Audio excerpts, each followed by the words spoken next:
All right, hey everybody. Today we're going to be talking about how to engage your audience on Google+. I'm John Paduchek, and with me I've got Ted Wasco and Hi. our special guest Mike Allton today. So thanks for joining us, Mike. It's great to have you. My pleasure. Thanks for having me on. One of my favorite topics. One of ours too, and it's been a timely topic because this week we both got involved kind of in different directions and different conversations about engaging. You and Ted got involved with one with a gentleman who, were talking about engagement and spamming, etc. And we were talking about engagement between Google Plus and Facebook. So that's kind of what we're going to talk about today. So why don't I let you guys start with your encounter a little bit and walk through it. You want to lead with that one, Ted? Yes, when I turn off my YouTube stream, which I should have done, and it's suddenly come blasting in. But yeah, a lot of people don't realise they're actually spamming, and that's the difference. That they just think that they can actually, gather all these people up in their circles, and then they're allowed to post to them. And half of it is because there isn't the information out there saying it any different. And the nice thing about it is that Mike has got a lovely letter that he posts to people when that happens. And without further ado, I'll let Mike take this on, and all we're going to do is let him flow, and then we'll ask questions, we'll put our input in, and you should get a lot of value out of this. Great. Well, yeah, and you said it right, Ted, that a lot of people will make these kinds of mistakes on Google Plus or other networks and not even realize that they're in error. They're not intending to spam, they're not intending to do anything wrong, they're not intending to break any kind of social etiquette, but they are. And the problem that people like you and I have is that we don't know initially what that motive is. All we know is that we got an email notification that somebody shared something to Google Plus, and they notified us of that share, and we don't even know who they are. We didn't circle them. We haven't engaged with them at all. So they're kind of spamming us. So I wrote about it in a blog post over a year ago. In fact, it was part of a larger post called "How Not to Use Google Plus." And I want to preface this by saying these aren't necessarily rules. These aren't laws or regulations. No one's going to kick you off of Google if you break these things. But there has to be an understanding in every network, in every society, in every organization of what the etiquette is. What do people expect you to do or not do? And if you do one of these things, you can expect that there's going to be some kind of repercussion. It might not be punishment, but you might risk insulting somebody, offending them, or really the worst thing that you can do is if you're using social media to market your business and you do one of these things wrong, the people that you are doing this to will block you. And that's the opposite of what you want to happen if you're using it for marketing. You want them to engage with you. You want them to be interested in what you have to say. So what we're talking about specifically is when on Google Plus, when you go to share a post, you can choose to share that post to public, or you can choose to share it with one or more of your circles or even specific individuals. This is called the audience field. It's at the bottom of the share box. And if you choose to share to one or more circles or individuals, other than extended circles, if you have a specific circle of people that you've added and you choose to share it with that circle, as soon as you select it, a little checkbox will appear at the bottom of that shared dialog that says, also send email to. And this is the thing that gets so many people in trouble because they click that box. Now, whether you understand what it means or not, that's the problem. You click that box, and then you hit submit, and you share that post. Everyone that was in that circle will likely get some kind of notification. And honestly, you don't know what that is because that depends on them and how they have their settings and notifications configured. They can get an email. They can get a little red bell notification. They can get an SMS text message, or maybe no notification at all if they've absolutely turned off everything, or if they've blocked you because you've already been doing this too many times. So the key here is to understand that's what's going to happen. And if you choose to do that with people who haven't asked to be shared that information, you are technically spamming them. You're sharing information with people. You're sending them an email or sending them a notification. They didn't request it. They didn't opt in.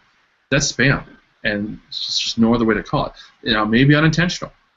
So that's why I have a pre-written letter in my Evernote that helps people understand this is what you've just done. Whether you understand it or not, whether you realize it or not, you've spammed me, and I prefer that you didn't, and here's why.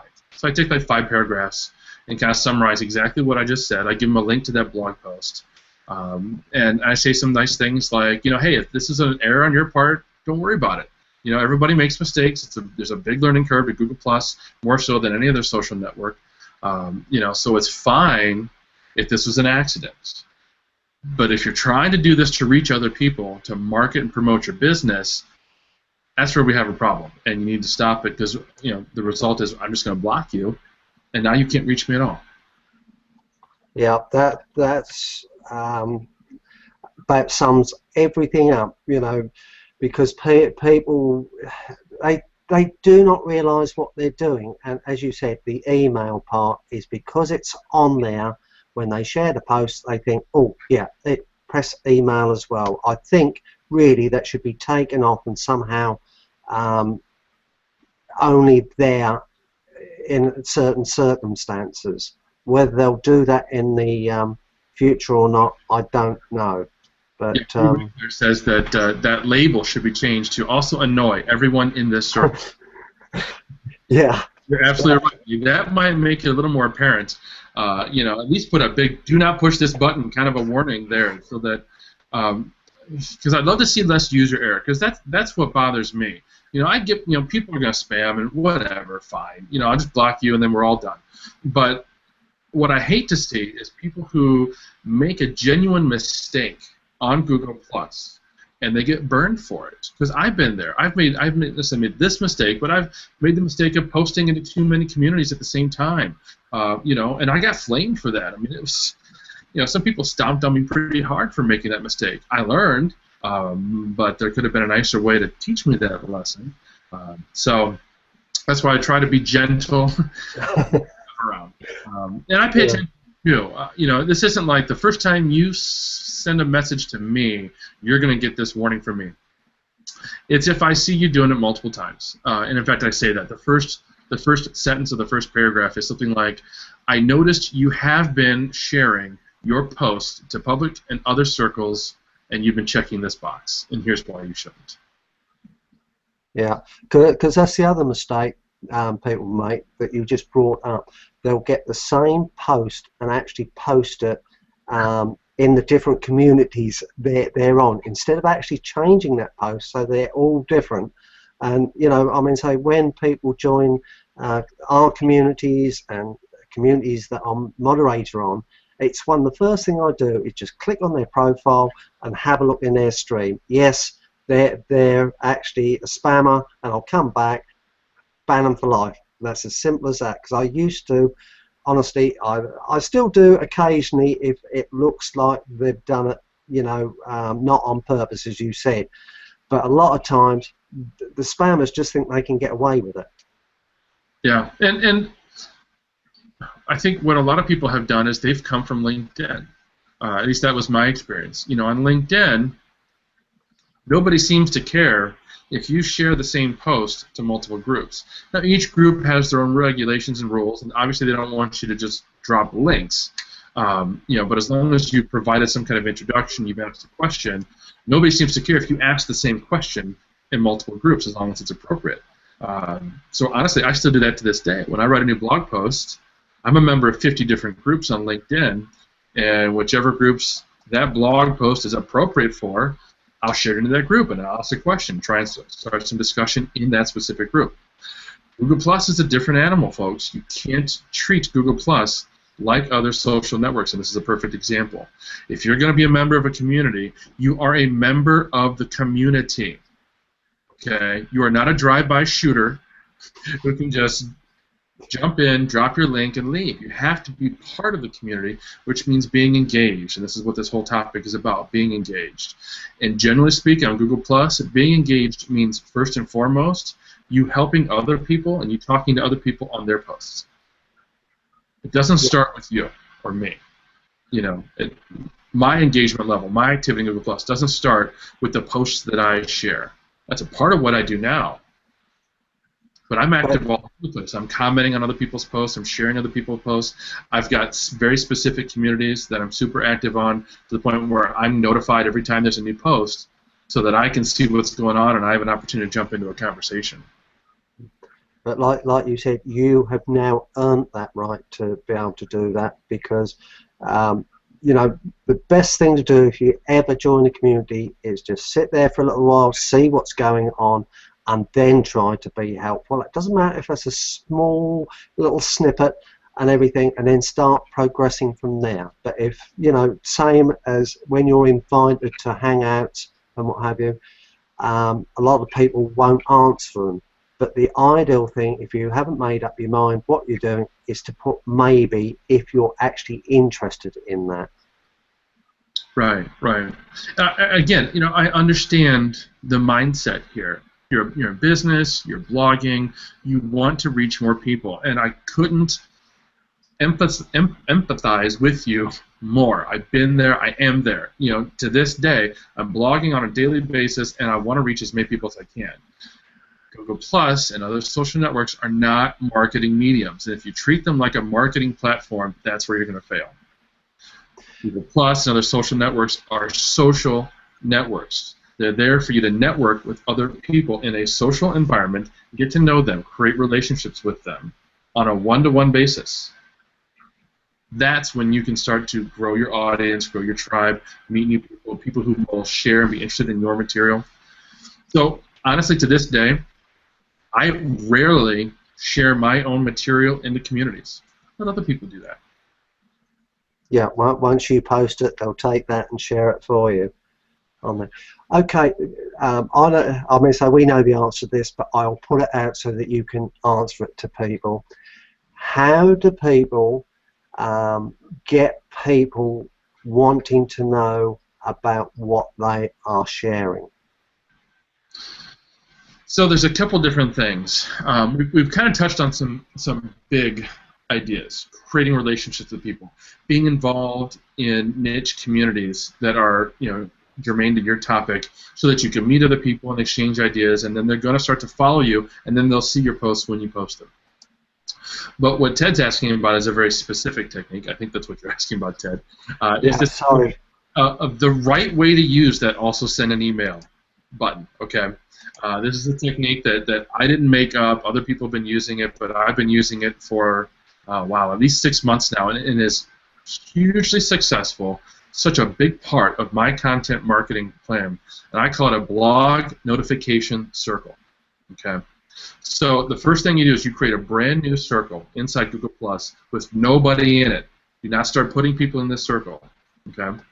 Then you create a new post to Google Plus, a public post. Don't share it with any circles. Just create a public post that says, "Hello, friends," however you want to phrase it.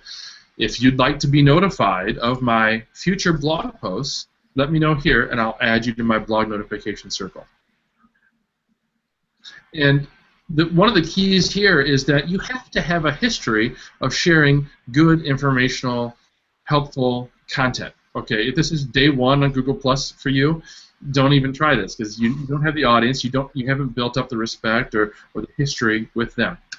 But if you've been doing it for, I don't know, 3-6 months at least, producing your own regular content on a decent basis, you will have developed an audience who is actively interested in what you have to say. And this is one of the really nice things about Google Plus, is that people will appreciate you giving them this opportunity. There are plenty of people who don't want to be notified of every single time that I post, because I'm not always posting blogging and content marketing and social media fresh articles. Sometimes I'm sharing other people's stuff. Sometimes I'm talking about Star Wars, and not everybody wants to be notified of that kind of thing. So giving them the option of not having to have you in a notification circle they're making, but one that you create, so that you can tell them when you do have that great new blog post that you just worked so hard on and you just published it. I gained hundreds of people the first time I did that. And everybody does it a little bit differently. Some people will include an invitation on each blog post, each new blog post. I don't actually like to do that. I think you're combining too many calls to action if you do it that way. So about once a month or so, I will issue a new invitation. And it's also a reminder, but I'll issue an invitation that says, hey, if you want to catch my latest blog post, let me know. I'll add you to this circle. And it is a reminder to the people who are in those circles, if they ever want out, they just have to let me know. And you just take them out of a circle, and you're done. I actually have two now. I've got one with 300 people and another one with closer to another 100. So I've got 400 people, roughly, in notification circles that each time I share a new blog post, these people get that little bell. And that bell is super powerful. They'll get an email or a text message or a bell, however they have their notification set up. Then they'll instantly see that, and I'll get a lot of +1s and reshares and comments right away on your blog post. But the difference from before is that they asked for it. I'm not spamming them. I've already given them a commitment. I said I will do this no more than once or twice a day, and typically it's really more like 3 or 4 times a week with my current blogging schedule. And I stay with that. I don't use it for miscellaneous things. It's only for my content, exactly what they opted in for. But on your normal G Plus profile, you touched on it slightly. How much do you break it down being business and social? Because you've got to have the mix. And I know one thing that's what we have actually got to get in the habit of giving more social than business, and keep saying this and that, whether they're tips or not. That's a great question, and the first thing I'll say is there isn't a rule. Okay, you'll hear people talk about rules. They'll talk about the 80-20 rule, the 90-10 rule, whatever. There is no such thing because it's different for everybody. Everybody uses each social network a little bit differently. For me personally, while I love Google+, I'm here for business. I am here to make money. Honestly, I'm being totally transparent here. I'm here to make money. This is my business. My Google Plus profile is a professional version of my personal brand. So I treat it very differently than I do my personal Facebook, which is almost the exact opposite. My personal Facebook is for friends and family. I rarely accept friend connect requests from people that I don't have a personal connection with. I may share my personal blog, my new blog post to my personal Facebook, but that's just because I like to do it, not because I expect to do anything out of it or get anything out of it. So for me, my personal Google Plus is probably 90% business, or at least business-oriented topics, and 10% personal. Other people can have a completely different mix, and there's nothing wrong with that. The bottom line here, I think, though, is as a business, there should be a mix. You should have some element that allows your audience to get to know you a little bit personally, a little bit that's not within the realm of whatever it is your business topic is. Yeah, because that should start off with your About page, where a lot of people maybe put 2 bits of line in, and that's it. But if people want to know about you, give them a story and make it interesting and exciting so that people want to get to know you. Yeah, that's absolutely right. I think John's boiling up for a question. I think the storm let off just a little bit over here. I can actually talk without you guys being boomed out. So I got a big thunderstorm overhead here. But yeah, we spend a lot of time. I know.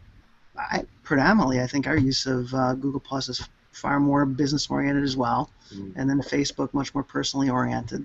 And we spend a lot of time on our About page, which, of course, we don't see too many people spend much time on that. And it's really your story, and if you're in business, it's kind of your business calling card over there.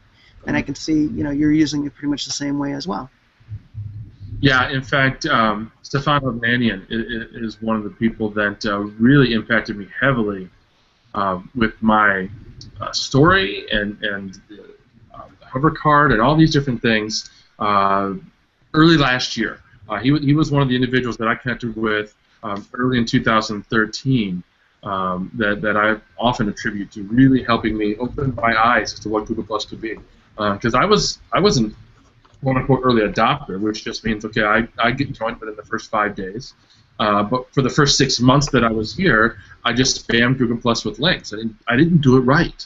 I didn't follow the right people. I didn't share links the right way. And again, understand, when I say the right way, I'm not telling you that there's a wrong way and a right way.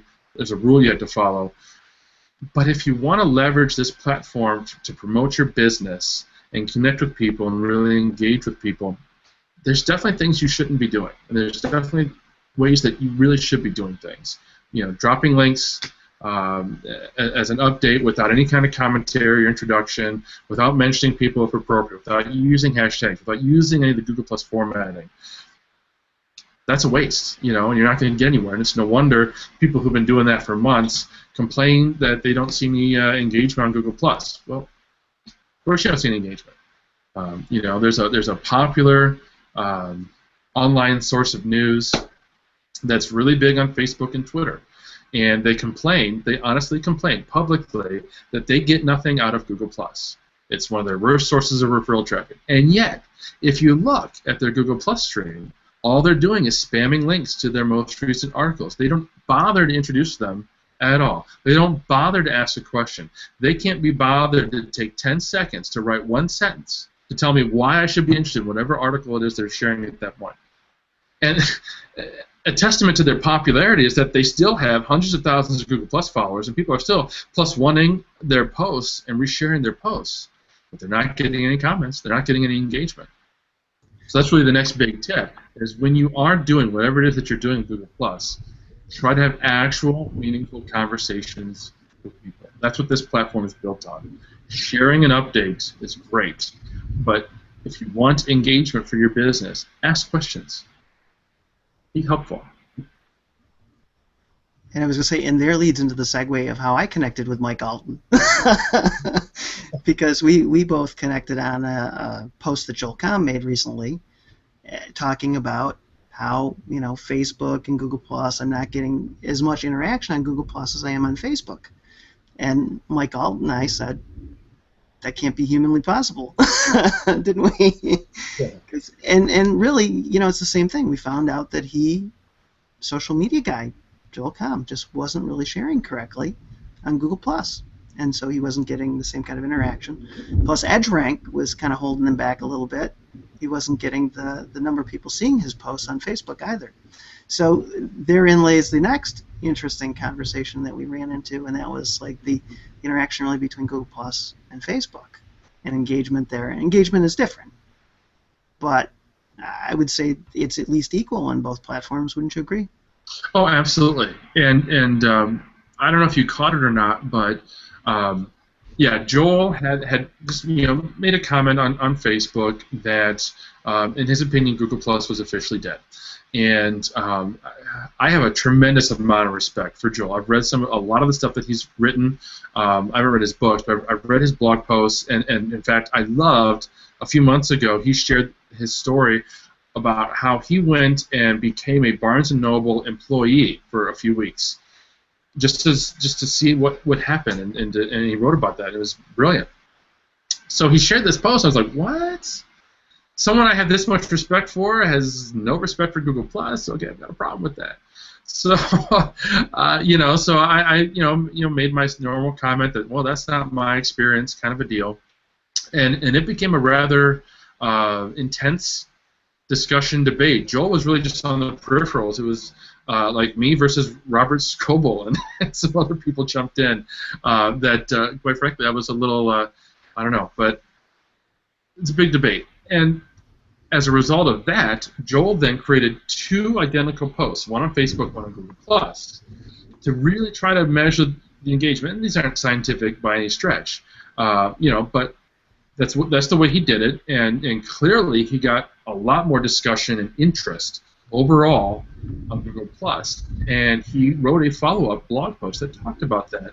That was very unbiased and very insightful, and he talked about how different the audience is on Google Plus. We're all the same people, but most of us really treat Google Plus a lot differently. We come here for discussion. We come here to learn. We come here to share and help each other. I don't go to Facebook for those things. I go to Facebook to share pictures of my little girl with my mom, and that's what I use that network for. Other people use it for different things, and that's great. But or my cats. Yeah, share pictures of pets that we put text on, but our actual pets or our actual vacations, those kinds of things. Everyone uses it differently. I know some people who use Google Plus 100% for personal. They don't use it for business, and that's great. I think it's a great tool for that. That's not how I use it, but there's nothing wrong with that. But the one thing that you mentioned that I wanted to draw on, because I meant to mention it earlier, Joel was making a mistake on Google Plus, an actual error in how he was using the platform. When you go to create a post and you want to share that post with other people, most of the time you need to share it to public and nothing else. Okay?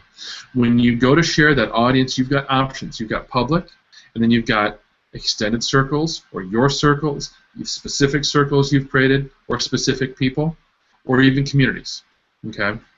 Now, your circles means all the people that you've circled in all of your circles, unless you've gone into your settings and you've adjusted that. But unless you haven't, which most people haven't, it means all the people you've circled. Extended circles means your circles and the people they've circled. Okay.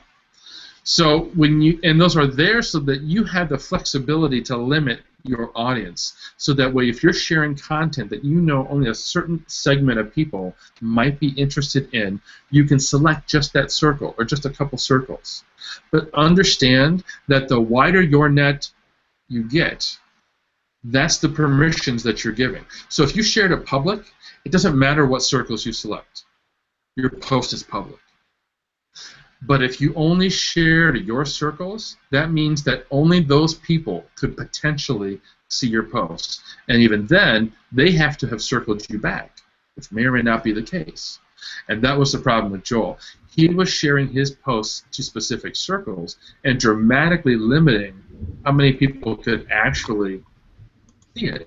And you could tell. You go back to, I think, March or April, is when he started doing this. Before then, he'd been sharing it to public, and he'd been getting dozens and dozens of +1s, and he was getting comments, and he was an active stream. And then, boom, there was this demarcation line where he stopped doing that. He was, basically privatizing all of his posts and getting no engagement at all. I saw him because I'd circled him, and apparently at some point he'd circled me, but that was it. So I corrected that for him. And now he's back to getting actual engagement. He sees that, okay, Google Plus isn't the dead zone I thought it might be. Yeah, it made a huge difference. It's really funny, and I think I don't know whether to say that Facebook is less intuitive or more intuitive because it kind of automatically does that for us. It's automatically sharing to the public, or we don't think of it in the same way as we do on Google Plus, where you have to specifically go and say, okay, I want the public to see this, rather than these circles. It's more automatically done for us, I think, than it is different. And then it's a different way. We've been using Facebook for 8-10 years, some of us. True. A lot longer. No one's been using Google Plus for 8 years. Nobody. It hasn't existed that long. So that learning curve is still there for a lot of us. Except for Ted. Yeah. Except for like Facebook much. But there's still issues with Facebook. I mean, I don't know if you know, but if you are on a mobile or desktop and you go to share a post on Facebook and you change the privacy for that post, so you share it just with that friends. Well, from that point forward, every additional post that you share will automatically only have that privacy setting. So I do see a lot of people actually making the exact same mistake on Facebook. They'll share one post that they only wanted their friends to see, not realizing that for months, all of their other posts are now private, when they meant them to be public. And they wonder, well, how come nobody's liking my Facebook posts anymore? What happened? What did Facebook do? Well, other than making that stupid algorithm change with that setting, Facebook didn't do anything. It was your mistake. That's right. I was going to say, made for a great discussion. We had a lot of fun with that. Yeah. why John's laughing, I don't use Facebook very often at all. No, Ted's not a big never, Facebooker. I've never been a big Facebooker, but I am learning that's one of the fastest ways to contact somebody if you need to contact them. I do Facebook. I don't have a problem with Facebook. I am disappointed in the organic reach decline for business pages. Yeah, that sucks. But then again, okay, well, it was a gift to begin with, so what are you going to do? I absolutely love Facebook ads. Love them. I love them more than Google AdWords. I love them more than any other social advertising, and I've been testing them all. They've got the least expensive cost per click and cost per impression, and the most advanced targeting of any possible platform. It's scary how much you can do. Right. If I could get you back onto Google Plus, my favourite subject. I don't know. Let's say the best top 10 tips you can give people to engage the right way. Yeah, I know what Mike's like. He can go like that. 10, no problem. Like only 10? Okay, 10 tips to engage people the right way. First of all, understand the topics that you're going to talk about regularly and consistently share on those topics. So, basically, in other words, you're going to become an authority on your topic. And again, I'm talking to businesses, so this should be related to your business, okay? I help people with blogging. I help people with social media. I'm a content marketing consultant. So if you go to my profile, you're going to see 90% of my posts are on those topics. They're not all from me or about me. A lot of them are shares from other people. But they're all on topics. So that way, if you follow me, you know what to expect, and that's hugely important. Okay? You can't expect people to comment on a post about Doctor Who if you don't ever talk about Doctor Who. Because you're not following me for that. You're not looking for that information. You're probably not even a Doctor Who fan. And if you are, I just got lucky, right? So that's the first big tip. Stay on topic most of the time. Number 2, follow interesting people in your niche and industry. Do not waste time following random people.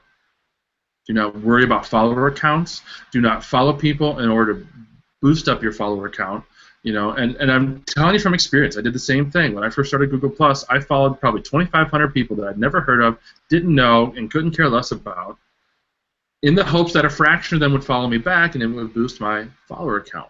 And one of the things that were the eye-openers for me 6 months later was, well, that was just a big fat waste of time.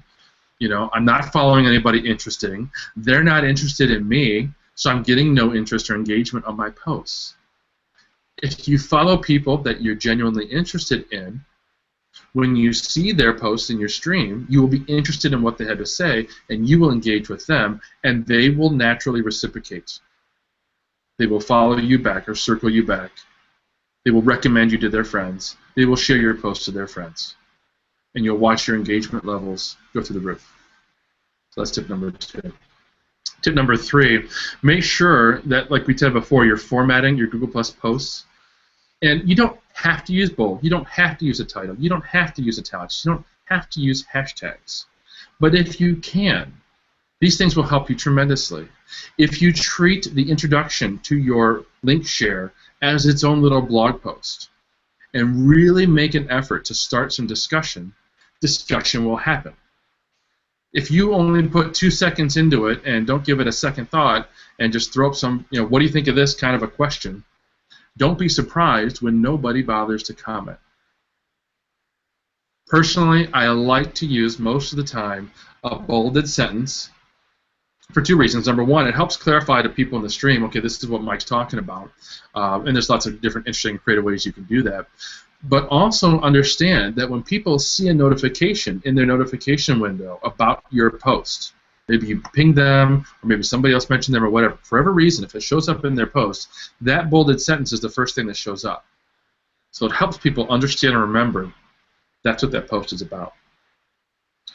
And I like to use, white space, paragraph breaks, and that sort of thing, to help mold that commentary, that introduction, into something that people will want to read. You make it hard for them to read by not using grammar and punctuation and putting all your sentences together into one long post. Again, don't be surprised if nobody wants to read it or comment. And the hashtags are really important on Google+. Facebook, not so much, but on Google+, people do use hashtags. And when you put a hashtag on your post, it's not so much that you're leading the viewers of your post to other posts, as it is inviting viewers of these other posts to come and read yours. It's like I will often hashtag my post content marketing because it's a big part of what I talk about.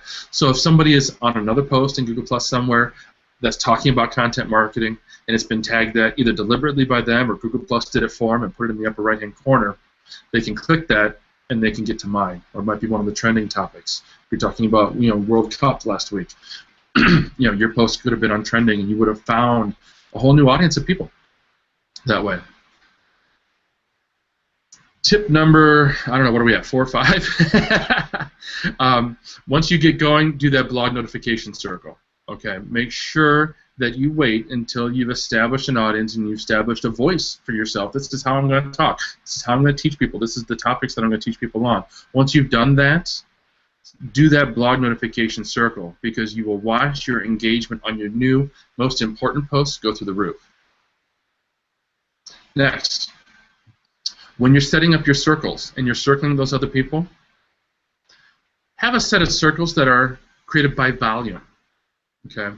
When you're creating circles on Google+, you get to decide what the volume of posts are that you're going to see from that specific circle. You can turn it up or turn it down depending on how many more posts you want to see out of the people in that circle. So instead of trying to remember what the volume levels are for different kinds of circles, create an all posts, a most posts, a some posts, a notify me circle. So if I'm just getting to know you, I'm going to put you in that lower rung of circle until I know that I really like what you had to say and I want to hear more, and I'm going to bump you up, and then I'm going to bump you up. And then finally, if I want to know every single thing that you say, you're going to get all the way to my top circle, my elite circle, my notify me circle. I want Google Plus to tell me every single time you post.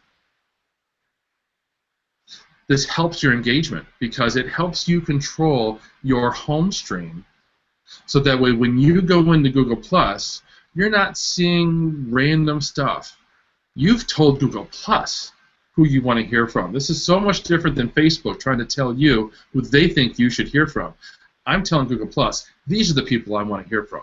I want to know every time Mark Traphagen posts. I want to know that. And I don't care what it is he's talking about. It doesn't matter. He could be posting a picture of his dog. I want to see it, because I may be interested in what he has to say. When Vic and Duntra was around, well, he's still in my notify me post, but he's on vacation in Europe or something. But when he was with Google Plus, he was in my notify me because I wanted to know what he had to say. This helps me again because these are the people that I want to engage with and I want to interact with. I want to create those relationships with them because it's all going to be reciprocated. That's the reciprocation isn't the goal. I'm not hoping Vic is going to share one of my posts, but he might. So I'm going to create that opportunity for myself. And I'll tell you, when Vic shares one of your posts, you know it. Your site blows up because it's happened to me twice. And that wouldn't have happened if I hadn't put myself on his radar and other people's radar by engaging with them and creating those relationships with them. I don't know where we're at. I just lost track of my finger. 6 or 7. Like we mentioned earlier, go to your About Us. Go to that story and fill it out. And by fill it out, I don't mean just put in like a couple sentences like you said, Ted. Paragraphs. Talk about who you are. Include links, because Google Plus gives you that ability. There's a formatting toolbar. So if you go to my About Us, you will find links to some of my services. You'll find links to my book. You'll find links to my most important posts. This is a huge tip. I mean, this is such a time saver. If you find yourself talking to people on Google Plus on a regular basis and referring to specific blog posts frequently, the kind of thing where you have to go back to your blog and grab the link and then go back into the post and go into the comments and paste the link, take those and put them in your About Us. My How Not to Use Google Plus post, you'll find it in my story. I don't have to go share the link. I mean, I can if I want to be really nice to somebody and show them where to go. But like particularly if I'm on mobile or something like that, I can just say, hey, look, That article we're just talking about, it's in my story. There's also a section in my story of suggested circles, because I still do segment people by topic, by genre, industry, whatever. So you can give people suggestions. Say, hey, you know what? If you're interested in social media or blogging or technology or marketing, those are some circles you might want to put me in. Tip number, I don't know, 7 or 8. Along with your own content that you're sharing, make sure you're curating great content from other people and mention them. Say, hey, this is a great blog post from Ted. He really breaks it down succinctly, and plus mention Ted so that he knows you did that for him. Rarely, rarely, rarely should you just do a blind share of something. I do it sometimes, and that's fine. If you're in a hurry or something like that, but you really want to share someone's thing, that's fine. But if you want to make an impact on somebody else, in addition to your own audience, write a great introduction to their blog post and tell them you did it. Another tip. One more. Okay. Get used to using Google Plus on your phone. I use Google Plus so much from my mobile device, and so I'm used to it, and I don't struggle with it. I don't fight it. That way, I can be ever present on Google Plus. Now, I understand most business owners do not have the kind of time I have to devote to social media because that's not their business. In fact, when a client asks me how much time do I spend on social media, I won't tell them because they don't want to know that. It's just going to scare the bejesus out of them. But for everybody, get used to using the app because it's so easy and it's so quick, particularly in the morning. When I first get up, I can go through my notifications and I can just swipe out all the +1s that people have done of comments and posts because I don't need to look at that stuff. I want to focus on the things that people mentioned or comments or posts from my people that I put in my notification circle. So get used to using that app. It's a tremendous time saver. And one other bonus tip. Go into your settings and your notification settings and get control over your emails. Make sure that you're not getting emails for every single time somebody +1s one of your posts or comments. I use Gmail as my email client, so I get to take advantage of their social tab, and I make sure that I'm getting a notification only for times that people mention me or share a post with me specifically. And that does result in some extra emails that I just end up deleting it. But this is my backup. If somebody mentions me in a post, and I'm looking at it particularly on mobile, and I look at it, and maybe I'm in my car or something like that, and I'm reading it, and I want to respond, but I don't have time right then, that notification gets swiped away, and it gets buried in your previous notifications, or you can forget about it.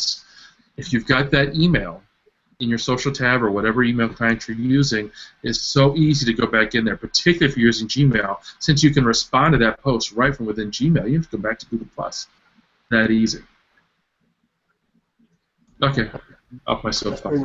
Are you sure you don't want any more? People, carry on. But no, that's absolutely brilliant, Mike. I mean, what you just disclosed there is a pot of gold, and people should have been taking notes. If they weren't taking notes, just re-listen to this video. Well, I suggest you re-listen to it anyhow, because there'll be things on there that you missed, just like anything. If you read something, it's always advisable to reread it because you'll get extra nuggets out of there. And what Mike has disclosed there, it's very hard to read about or be told about. So you have got real information from somebody that's been there, done it, and he's already admitted that when he started out, he did everything the wrong way, and he didn't have anybody actually telling him to do it a right way. As he said, it's a bit difficult because there isn't a right and wrong way as such, but there's a certain way that if you use it, you'll get more engagement and people will actually appreciate you. I was going to say, it's kind of one of those areas where you make your own way based on the opinions of others that you've kind of pulled together and taken what you like the best out of each and pulled together kind of your own system. But it's interesting as you went along. I was listening to you talk about settings and notifications at the end, and it's probably the biggest complaint I ever hear is that I just can't get those right or get the right blend. I'm getting notified for everything, and it's killing me. And it's probably one of the key areas that people get kind of run astray in because they're not sure how to tone them down. Yeah, yeah. Perfectly for them, you know. Not surprisingly, I blogged about that. I wrote a blog post earlier this year. Stop the social media spam, I think is what I call it, on those lines. And I just went through every network because I realized at some point I was getting hundreds of emails every single day from all the social networks. So I just broke it down. Okay, here's where you go to Facebook. Here's where you can adjust your settings and notifications, just to make sure you're only getting the most important things that you need, the bare minimum, and get rid of all the rest. So if people want to read more about your blogging and that, give them the URL. Well, thesocialmediahead.com is my site, and I actually would encourage everybody to check out a post that I shared on Sunday. This is something I've been thinking about doing for a long time, and one of my favorite things to do on Google+, I was inspired by Dennis LaBelle, is to create a resource post on Google+. Talk about a topic and just share link after link after link, organized and formatted nice and everything like that. And I've been doing it for a long time on blogging, and I had one on Hootsuite. Those are topics that I talked about a lot. And I've been had it in my mind to do one on Google+, and I finally did it Sunday. I created Google+ University. 6 different tracks, Google+ 101 through Google+ 601, with a number of different articles and courses under each one. So I'll share the short link in the comments afterwards, but it's thesmh.co/Google+U. So thesmh.co/Google+U. That's the link that'll take you to that Google+ post. The whole thing's on Google+. And it's just it's a listing of over 40 articles and guides and blog posts that I've written, or some of my contributor authors like Stefano Bennion have written. Everything you need to know about Google+, how to get started from beginner to advanced. Awesome. Is there any other questions you can think of, or is there any questions in the stream? And if you just ask your questions, if anybody's got questions now, ask them while you can. And I always pay attention after the event. So if you're watching the replay, by all means, throw your question in the comments, and I will see it, and I will get back to you. Yeah, we do as well. We do a lot of commenting before and after. So that was tremendous. I mean, just in that short space of time, the amount of information that came out there, that people using G+, it should steer them into a better position than what they are now. Just by the tips that you gave them on there, they should be able to engage so much better, and then start seeing that they'll get comments and people will want to start engaging with them. I sure hope so. If you have more questions, just let me know how I can help. Well, I can see that, me personally, I've really enjoyed it, because it's nice to talk to somebody that is got similar interests and everything. And I would like to do a part 2 if we get enough comments and what have you, to see what else people would like to learn about, if that's okay with you, Mike. Absolutely, be happy to. Fantastic. Right. Is there anything that you can see that people comments? I can't see anything at the moment, but like I said, we can always go through them later on. Glad to answer questions later, so no problem there at all. I'm just checking to see if anybody had anything that came through on the Q&A here for a moment. I was looking at the chat, but I'm sorry, there are some questions. There are some questions. Yeah, I've got a couple here for you. Yep. First one is from Lee Rickler. He says, hypothetical question: client doesn't use G+, but you want to get them into G+. What's the first thing they should focus on? That's a great question, Lee. And I'll be completely honest here in saying that I don't force my clients to use Google Plus. Um, I think it's great, but it's also not necessarily the best platform for everybody. So the first thing, just to preface this question, the first thing we'll do is talk about, what is their business, where's their audience, what kinds of content, what kinds of activity they're going to have, and also what do they like as an individual, assuming that I'm teaching them how to use a platform or determining which platform they're going to use. If they don't like Google Plus, if they hate it, I'm not going to make them use it. If they hate Twitter, I'm not going to make them use Twitter. We can find success using a variety of other platforms. So that said, if they're at least open to the idea, and we're starting to have a conversation around those lines, I usually talk about it from a couple different perspectives. Certainly, I do hit the SEO value because it's real. I know there's debate about it, but the fact is, if you circle me on Google Plus, and then you do a Google search on a topic on which I've talked, I will come up higher in search results because you've circled me. It's a personalized Google search. It's real, and it's verifiable. And I've shown it to clients. And that's, honestly, I usually don't have to talk to anybody past that because they get pretty blown away when I can show them how they can get on page 1 of Google search.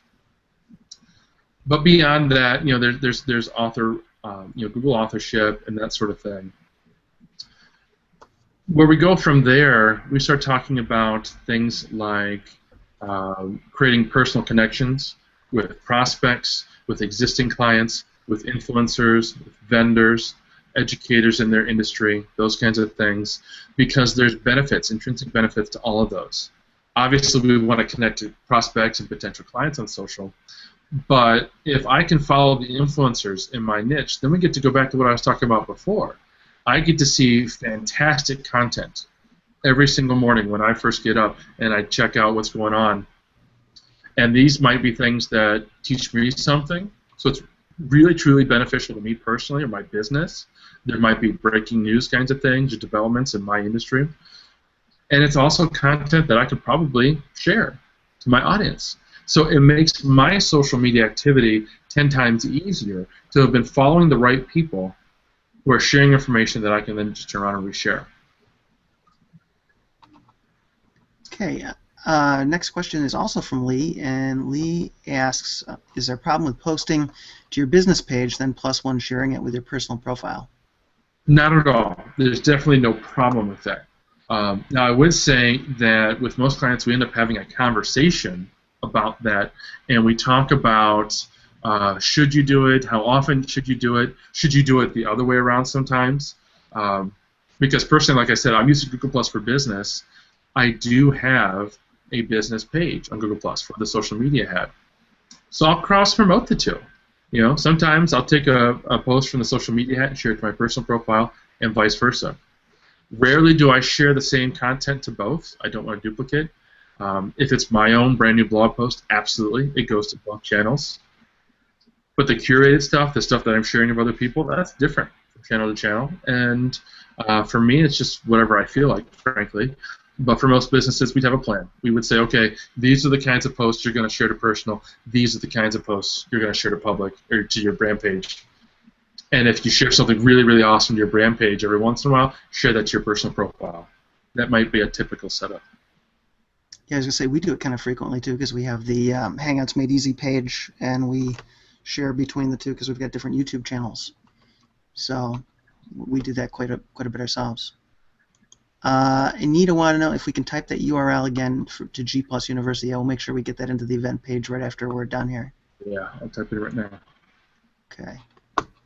And then last question comes from Anthony Altamirano. Hope I said that right, Anthony. How do you encourage or let your customers' clients know they have the option to message or call using Hangouts when they don't have Google Plus account? Interesting. So they'd be watching you like maybe a YouTube video, right? And that's a great point, and it's something actually most of us really need to keep in mind more than we do, at least more than I do, which would be like you offered me, John, to give that little call to action there. Give them your website address or give them a phone number, whatever it is that makes the most sense.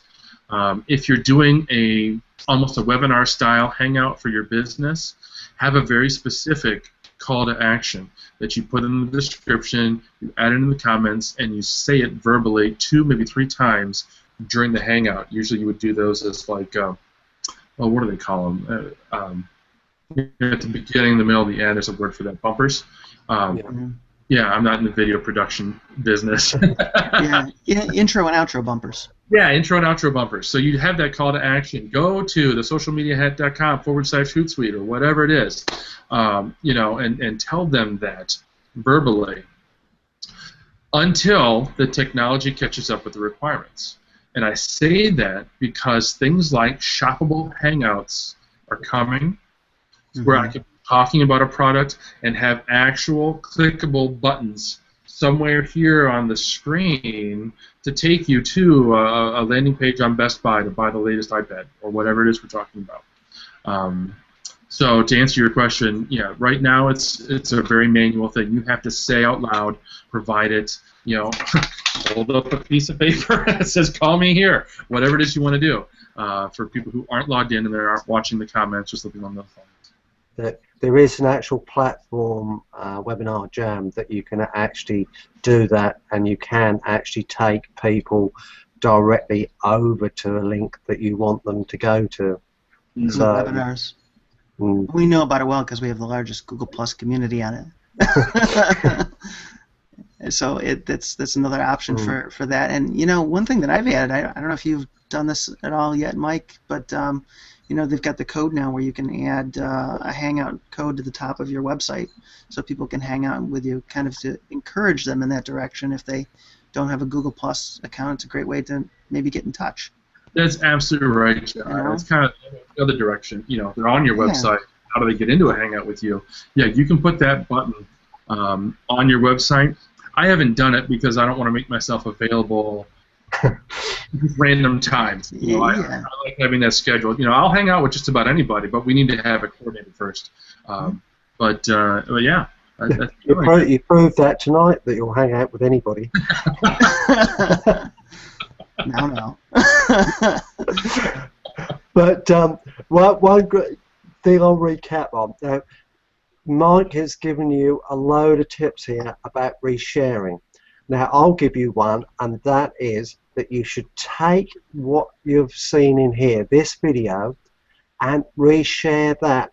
Make your comment at the end there and reshare it, because you are going to be sharing a load of great tips that people don't know. So do you think you're getting some engagement on that? I think you will. I think so. Even maybe picking out 1 or 2 of the top things that you learned and then say, hey, go check out the rest. So we'd love it if you did that. Keep us in mind. But hey, it was great having you as a guest today, Mike. My pleasure. Thank you so much. And on that note, we are at our allotted time. So thank you, viewers out there, for joining us today. Yeah, thank you very much. And if you want to see more discussions like this, especially with Mike, let us know so that we can pull him in for another one when he's got time. Yeah, or you know, we should pull in our friend Joel Comm one of these days too. We did. It's funny, we had Joel on not too long ago telling us the story about Barnes & Noble live and in person. That was very cool. So I get many stories about Joel Comm. But anyways, yeah, thanks again for joining us. Thank you everybody for joining us, and until next time, we'll see you again soon. Okay, bye now. Bye for now.